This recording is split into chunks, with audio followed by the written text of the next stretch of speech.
How should Christians judge? Many people will say Jesus said, "Judge not." Then they will state that Christians shouldn't judge. Most of these people don't understand or read the Bible. They don't know what Jesus is saying about "judge not" in context. In fact, this verse is probably the most quoted by non-Christians. If someone can't judge, then how can a criminal be sent to jail?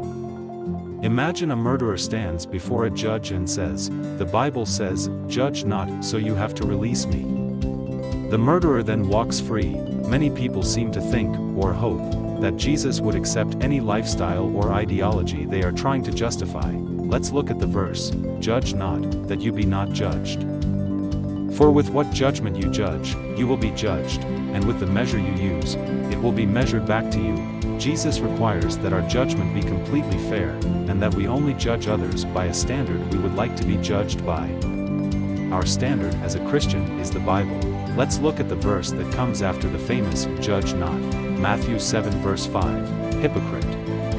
First remove the plank from your own eye, and then you will see clearly to remove the speck from your brother's eye."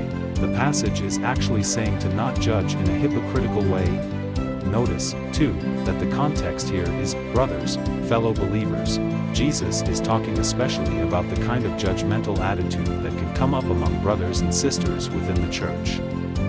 If you look more carefully, you see that we are not prohibited from discerning sin or problems, making judgments, in our brothers or sisters, but we must first examine ourselves to make sure nothing prevents us from seeing clearly. Then, says Jesus, you will see clearly to remove the speck from your brother's eye. In summary, Jesus teaches us to be slow to judge our fellow believers, and to be careful to examine our own hearts before looking to correct others. When judging a situation involving unbelievers, use the Bible.